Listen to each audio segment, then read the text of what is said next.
I might have to start a little show or something, over this little break. I don't know. We'll have to see if there's enough time. Oh, God, we're live. What's up, everybody? Welcome into the pregame show. Presented as always by DraftKings Sportsbook, America's top-rated sportsbook app. Use promo code DNVR whenever you sign up. A little bit later in the show, we'll make all your wildest dreams come true by making you filthy rich off of betting small amounts of money on the Denver Nuggets tonight. This is the last time we're going to be here for a week. That's hard to believe. I'm excited for a break, but if you told me how long a break do you need, I would have said 4 days. Yeah, that's a bit much. I wouldn't have said 8 days. I'm almost depressed thinking about it. That is going to be sad. That's a long time. And then it's super long. Then we don't get to see our king, Jokic, play for that long. Yeah, last year I would have done an 8-day break or a week-long break. This year? It's so bothersome that we don't get to see him for a week, which makes us sad. He doesn't get to see us for a week, which makes him very happy. Well, there's a middle ground. There goes a middle ground. Just a little bit. Nuggets are playing host, though, to the Dallas Mavericks tonight, the new-look Dallas Mavericks. Although I got to start these game notes over. Although I will say that maybe it's not the new-look Mavs. It might be more the old-look Mavs that are showing up in Denver tonight. But it's the old-look Nuggets. So we'll go. It'll be an even match. We're also going to do betting early tonight. Why? Because we have to get to our later story. Reggie Jackson being introduced to the Denver Nuggets. It's official now, even if he's not going to play tonight. To help me go through all of that and so much more, I got Brennan Vogt. Got my notepad with me. I'm a handwriting guy now, Dev. When's the last time you handwrote something? No, I just sign. That's it. Sign your name on the thing? Oh, Valentine's Day, you have to, write in notes. On cards and stuff like that. Oh, at school? Just period, yeah. Okay. Dude, my daughters had a hilarious, my oldest daughter gave one to her sister, the youngest sister, started off very sweet, ended with, sometimes you're mean to me. That was the Valentine's card. I was like, all right. Well. I wrote the same thing to my girlfriend. He just ended it with, by the way, sometimes you're mean to me. That was just the end. Stop. Full stop. With a heart. And then over here, I got Superstar Dev. Me again. Did I not introduce you or did I? I don't know. I don't remember. Let's conclude into the All-Star break. Let's go out with a win. Finish with strong. A banger. I agree. Let's definitely go out with a banger. All right, let's get to some game notes. Nuggets, Mavs. What do we need to know, Vogt? All right. Well, with both of these teams, the first game note is the injury report. Let's start with Dallas. It's going to take a while. It is. He's out. He was questionable with lower back tightness. He's been ruled out. Hold on. Full stop here. Does this make them harder or easier to guard tonight, Dev? They're 0-2 with Luka and Kyrie. I think it makes it easier just because they gave up so much in the trade to get Kyrie. I think it's easier to score on them if Kyrie's in the game. Yeah. But on the other end, I don't see how who can Luka pass to for them to get involved? It has to be him that gets it done. Okay. But maybe also in one way, why is Vogt so proud of writing on paper? I didn't know I still could. I forgot. All right, let's move on. Game notes. Can I say one thing, though, about your paper? Yeah. You could get a better paper, though. Why? I'm just saying, it's quaint, writing on paper, but that's there's better notepads. Well, I'll consider that. There's also better pen. Am I wrong on this, Dev? Look at that. Listen, you give me a raise. Watch how my notebook game just starts. I might just buy it. This might be a late Valentine's Day gift. I think it brings the New Jersey out of you. Really? Listen, guys, it looks like he's betting on dogs. There's a lot of dogs. There's a lot of injuries tonight. We're going to run out of time if we don't get going. Kyrie Irving, he is out with lower back tightness. Christian Wood was questionable with non-COVID illness. He will play. So Christian Wood he's sick and he's going to play? He's sick and he's going to play. I guess we have an all-star break. Tim Hardaway is out. Davis Bertans is out. Maxi Kleber is still out. Let's go to the Denver side of things. Jamal Murray, AG, were questionable once again. They've both been ruled out once again. No surprise there. We weren't expecting to see them before the break. Zeke Naji is also out. Going to jump right to a Malone quote on Murray because, of course, it's relevant. He said, yes, they're just being smart about that right knee soreness. But, quote, you're always concerned when a guy misses 5 to 6 games in a row, end quote. He did go on to add that Murray doesn't have a lot of confidence playing on it right now, so they're just not going to push it. I will say this because there's been some panic over various things. Just wait till after the All-Star break. Honestly, if coming out of the All-Star break, there's hey, he's questionable or this or that, or he misses a game or two, I think it'd be fair for Nuggets fans to be a little bit concerned. That being said, they are the 1 seed, and I do think that Denver has the luxury of saying, you know what, let's just shut it down. Denver is favored tonight. Right. If they go in these 5 games or whatever it is without him, if they go 4-1 or whatever it's been, 3-1, that's what a luxury. You're right. I mean, that's what you can do when you're 5 games up. So maybe they can just feel they can sort of take their time with it in a way they wouldn't if they were in that mass of the mid. More Malone quotes. You guys hear about KCP not getting invited to the three-point contest? Yeah, we covered it. Would he go, though, as an injury replacement? Anthony Simons turned an ankle. Vinny B of the Gazette asked him that question. It's a hard no from KCP. I love it. He's going to Cabo. Yeah. He's going to Cabo. I love this idea. Going to All-Star Weekend when you're invited, an honor. An honor. Going to All-Star Weekend after you've already planned a trip, and because you're just a replacement. Do you remember my favorite one? I think I bring this up every year. Do you remember Rasheed Wallace being a late ad?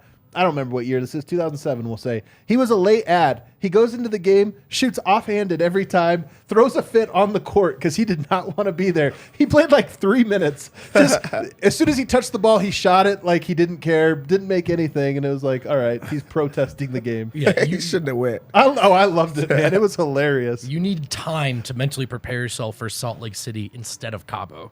Oh, man, that is a hard left. Michael Malone spoke on what the bench unit could look like once Reggie Jackson is activated. He's not tonight again, if you missed that. He's going to speak with the media here in about 8 minutes. Wind is there. But how about Reggie Jackson, Bruce Brown, Christian Brown, Vlatko Cancar, and Thomas Bryant? That's a 5-man unit he named by name. Jeff Green was not named. Wow. What are your thoughts on that, fellas? I mean, that's not the first person that's on his mind right now, which I think is a great thing right now, just with how he's played as of recent.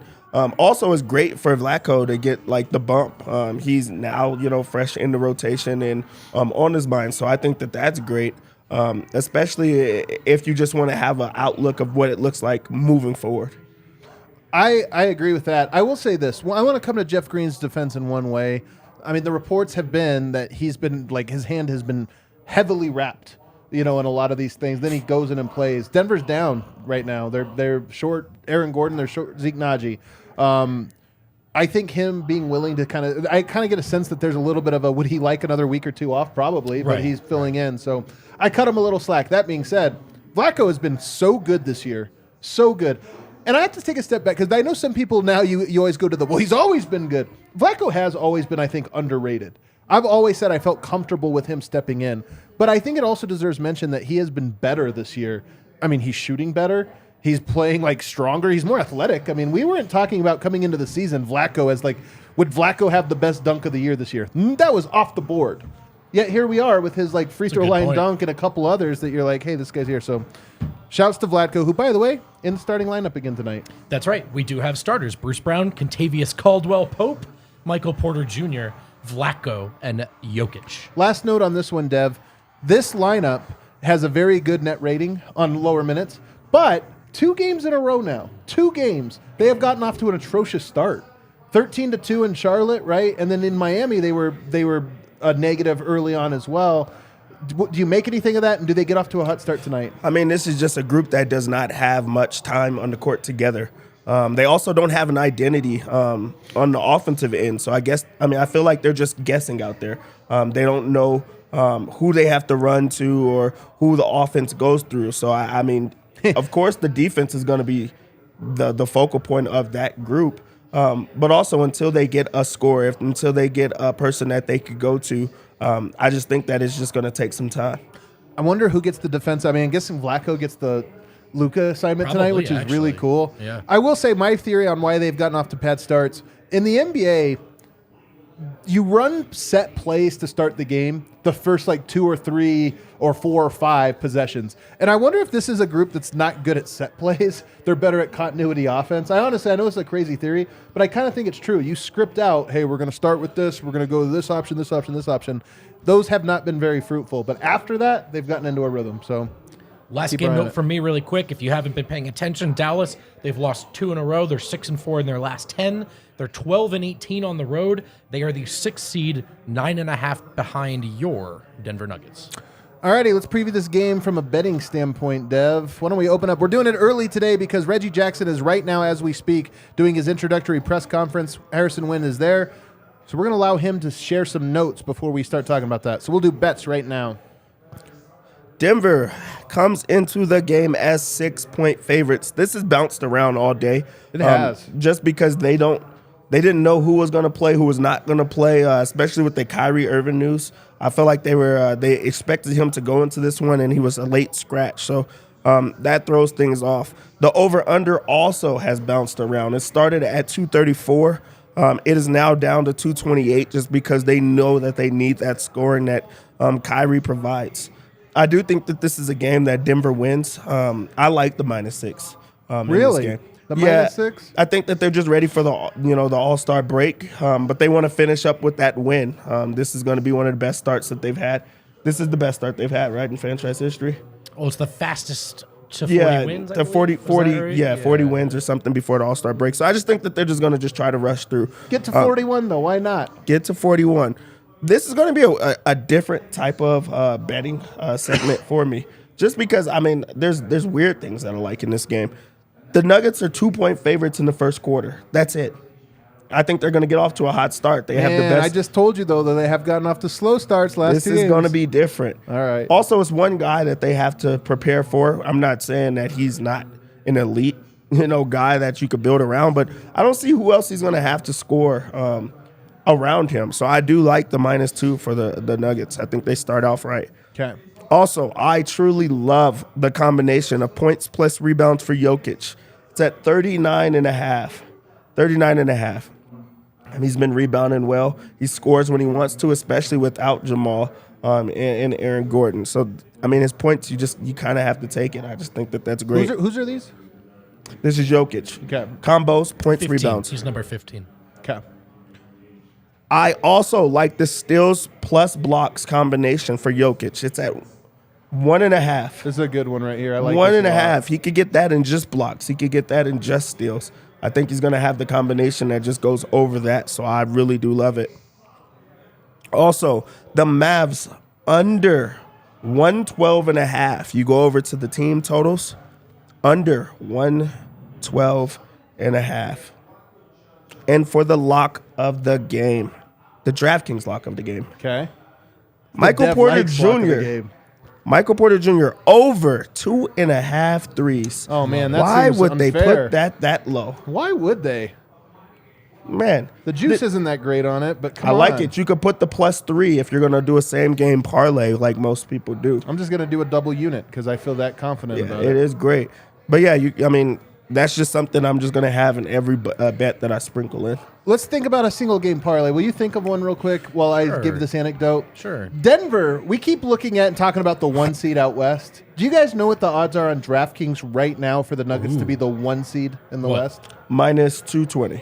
Minus 3,000. What? Whoa. Minus 3,000 for the Nuggets to be the 1 seed. Goodness. Isn't that wild? That just kind of tells you where in Vegas, by the way, they're not always right, but they rarely Close go to enough. minus 3,000 unless they're like, yeah, this is almost a lock to happen. And by the way, you go to 538 and you look at the projections that they do.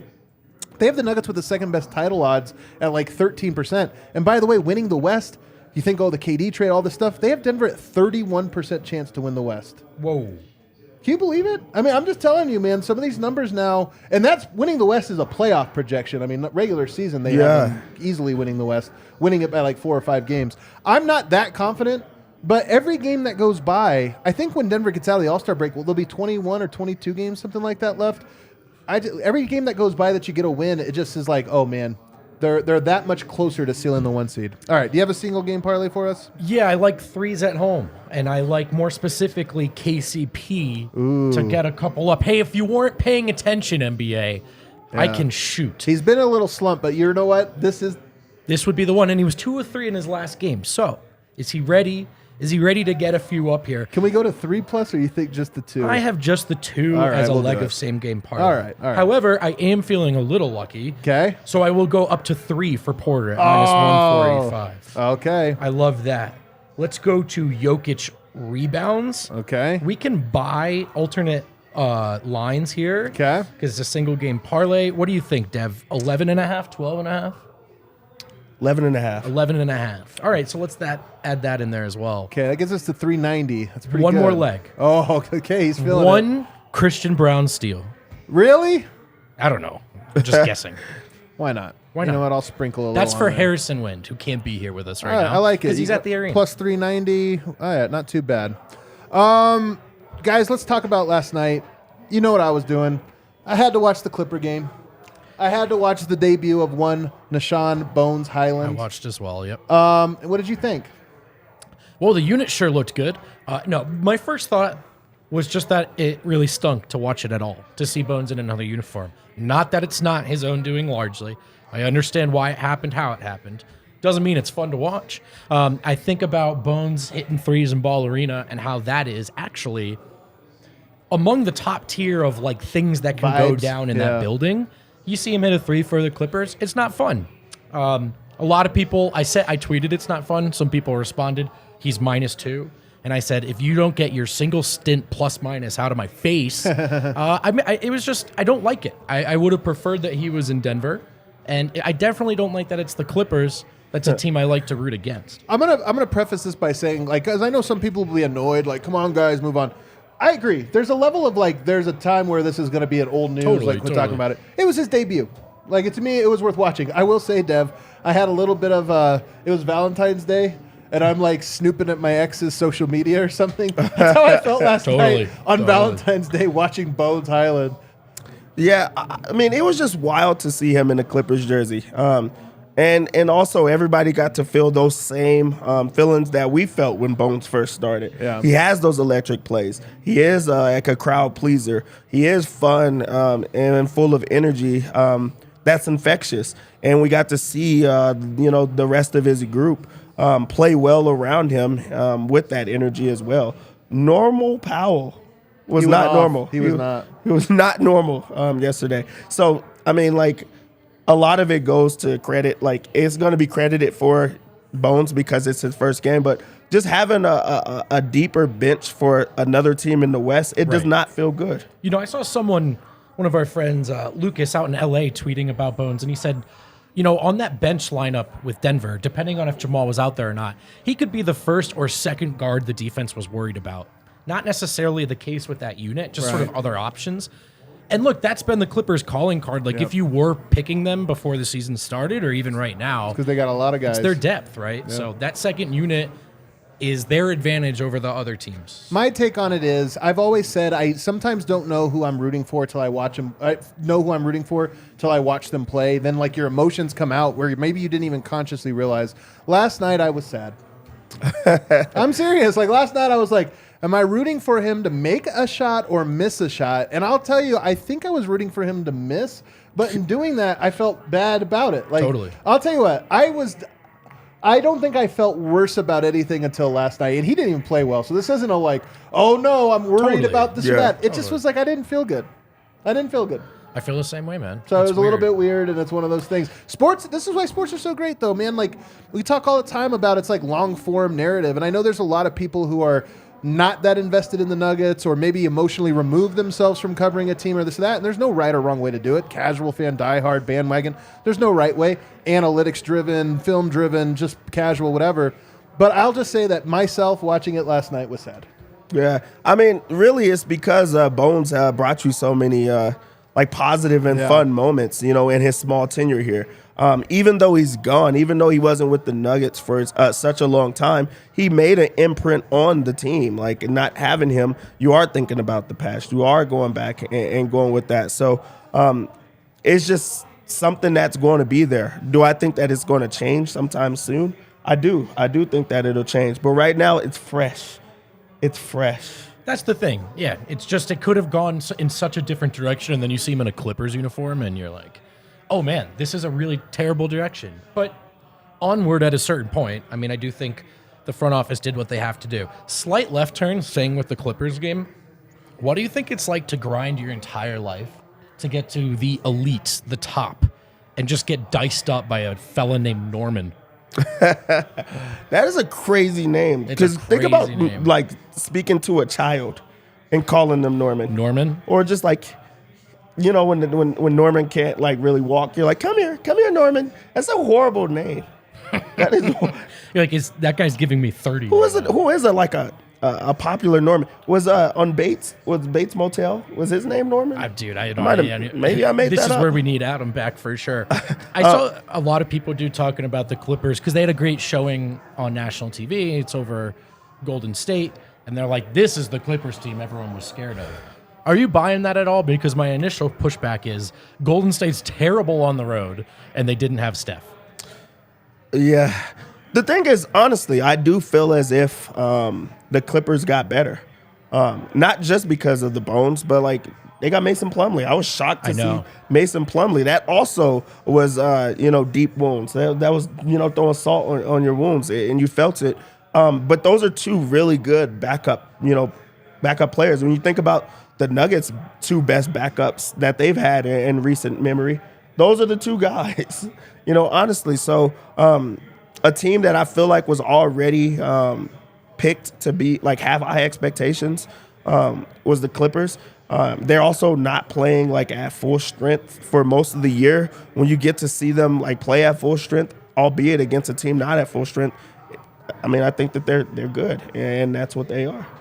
They are good. They are deeper than teams like Golden State, Phoenix, Denver. I don't think their top end talent is as good. I digress. Let's go back to that potential bench lineup Malone was talking about pregame. Reggie, so when he states it like that, just names 5 guys, it sounds like he's ready or hoping to get back to a 5-man bench, a 10-man rotation. Is that your expectation, and what is your initial reaction to, just in theory at least, maybe getting rid of the Jamal stagger, just rolling with Reggie? So I think that that's the best part of bringing in Reggie Jackson is you bring in a guy who, he fills a lot of holes as a veteran. He can score. He's shown that he can score in this league. He also is, a capable defender. You're not going to put him out there and he's going to get attacked the entire time. And that is a relief for Jamal, not having to guard other really good guards. Also, you're not having to give Jamal extremely high minutes, which he was getting with, Bones on the team. And it's not a knock at him, but I just think that add in Reggie Jackson, you just answer some questions that you've been having. So I think it's great to have him in that lineup. You have a guy that you can run through. You have a guy you could put the ball in his hands, and he's going to make plays happen. And he's shown that he could be a scorer or he could take the back seat. So I really do think that it's an incredible pickup for Denver. And he was the marquee guy to get on the market at the time. Maybe a turning of the tides with, those sort of free agency moves. He won't be available tonight if you're just tuning in, but he is speaking with the media right now, and some of those quotes are starting to roll in. So let's read from old Harrison Wynn's timeline here on the tweet machine. Reggie Jackson Dev says the opening at backup point guard, along with the Nuggets' potential this season, are the top reasons why he signed with the Nuggets. So understandable, but he's expecting to play. Yeah, he's expecting to play. You look at he looks at it the same situation that he's been in. Like, he can give valuable minutes. He can be a guy that they run the offense through. Also, there's going to be times that they're going to want to rest Jamal. Right now, in this stint, before the All-Star break, if he was on the team, he would have been getting all of the starter minutes. He would have been getting longer stints. There also probably was the conversation of, hey, we don't want to stagger him the entire time. That's going to be extra minutes for you, or you could be that relief option. So, his agent or whoever looked at the situation and made the right play. Yep, and credit, of course, to the Nuggets front office for being aggressive and getting it done. Reggie Jackson adding a little fuel to the Clippers-Nuggets pipeline rivalry. I'm blessed to go from the 6th team in the West to the 1st team in the West. And he also added up the Nuggets. They've got the best player in the league for the last 2 years. So he's already in pander mode, or he knows ball, one of the two. I mean, maybe a mixture of both. Probably he's seen what it's like when Jokic is at his best. He's been a part of that. He's been on the wrong side. He's been on the wrong side of that. So when you join that, you get to be honest and have those conversations. But he's smart. He knows that that's the guy that you have to go through. So you say the right things in this situation. I think that's great as well. He went on to add that he's just there to help. He just wants to help, try to give back to the game as much as possible, teach the young guys, and share the joy of the game with the fans. That last part's kind of a fun inclusion because at his best, that's kind of what Bones did and represented. And Reggie's a fun player in personality. You know, this isn't some sort of like, this isn't like adding Mike Conley in the final year of his career or something like that. It's like, I don't know, there's sauce to the addition, you know? I mean, Bones was great for the home crowd because he was an exciting player. Guess who else is going to be great to the home crowd? A hometown player. You know, like he's going to know people in the stands. That's true. He's going to have people that he's played against or have went to go see him or, you know, he knows personally in the stands. Those people are going to root for him. And Denver hasn't had that since Chauncey, a guy that they have a memory of in high school playing. So I think that that's just like a cool wrinkle to add in him. And it wasn't all about the hometown thing, but it adds to it. So I think that just makes it great as well. Maybe the only question about Reggie, like definitely a guy who likes to get his shots up, right? Like how ready and willing is he to fit into this brand of basketball? Well, here's this quote. Reggie Jackson on Jokic. He plays a brand of basketball that I believe in and that I was raised to believe in. It's a good quote. It's a good quote. I say that. I'll say this. He's doing well in the press conference. We watch Bones go and do the presser where he's like hyping up his new team, his new guy. We're like, that son of a bitch. Then Reggie gets here and says the same stuff. We're like, you know, I like this guy. I like to hear. That's what I like to hear. A little spunk. Fanhood is ridiculous. Yeah. That's really all it comes down to. You know, the thing about what Bones is doing in LA is it's the exact same stuff we loved him for in Denver. Of course. I like it, though. I do like some of those quotes. I even like the idea of, hey, he came here because there was an open spot, which is true. I know fans will always worry, like, oh, does that mean he's, you got to play X amount of minutes? Maybe, but that's the game. Do you guys remember when the Nuggets played the Clippers in the playoffs in Orlando? I remember that. Oh, my God, that's right. Reggie Jackson had 2 takeaways from that series. Oh, God, I can't believe somebody asked him about it. I love it, The first is that Jamal was real. I agree. That is one way to put it. And the second is that it was Jokic's coming out party. 6 out of 10. 6 out of 10. I love that we're defensive. You might have been out already, but Maybe it was the respect that everybody else started to give him.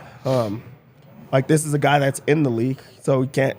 I mean, I think you have to take it with a grain of salt, but also maybe he really didn't know how good he was until he got to see it in person for an entire series in a Game 7, which, they stole. Yeah. Let's see if there's anything else. Anything else, Win? Hit that refresh right away. I think we're all caught up for now, fellas. All right, we're all caught up. Nuggets, Mavs, last game before the All-Star break. It'd be great. This is the game that whatever happens, you have to sit on it for like a whole week. So come on, Nuggets, give us a win. Give us a winner's lounge one last time before we take a little mini break for the sprint through the end of the season. Everybody, thanks for tuning in. Hit that like button on the way out. We're going to be right back here after the game.